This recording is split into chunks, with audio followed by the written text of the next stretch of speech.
खेसारी लाल यादव जी का यह गाना पूरा धूम मचा दिया है। जी हाँ दोस्तों, रिकॉर्ड पर रिकॉर्ड बना रहा है खेसारी लाल यादव जी का यह गाना, जिस गाने का नाम है नागिन। जी हाँ दोस्तों, नागिन गाना रिकॉर्ड पर रिकॉर्ड बना रहा है। मैं इस वीडियो में आप सभी दोस्तों को कुछ रिकॉर्ड्स लाइव दिखाऊंगा और बताऊंगा कौन कौन सा रिकॉर्ड अपने नाम किया है। ठीक है, तो वीडियो अगर आपको अच्छा लगेगा तो वीडियो को लाइक कर चैनल को सब्सक्राइब कर लीजिएगा।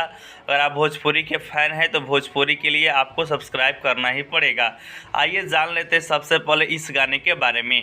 तो सिंगर है खेसारी लाल यादव और खुशी कक्कड़ जी, जो इसमें एक्ट्रेस है खेसारी लाल यादव जी के साथ में उनका नाम है श्वेता शर्मा जी। गीत लिखे हैं अर्जुन शर्मा जी, म्यूजिक दिए हैं आर्या शर्मा जी, वीडियो किए हैं टीम संजू और वीडियो डायरेक्टर है सरोज कटोकच जी। जी हाँ दोस्तों, अब बात कर लेते हैं इस गाने को कौन से यूट्यूब चैनल पर रिलीज किया गया है और क्या रिकॉर्ड बनाया है।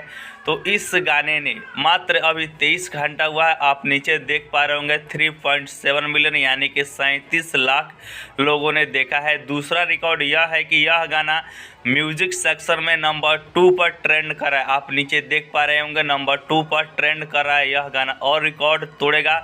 आप नीचे कमेंट कर बताइए। मिलते हैं खेसारी लाल यादव जी का नेक्स्ट वीडियो लेकर।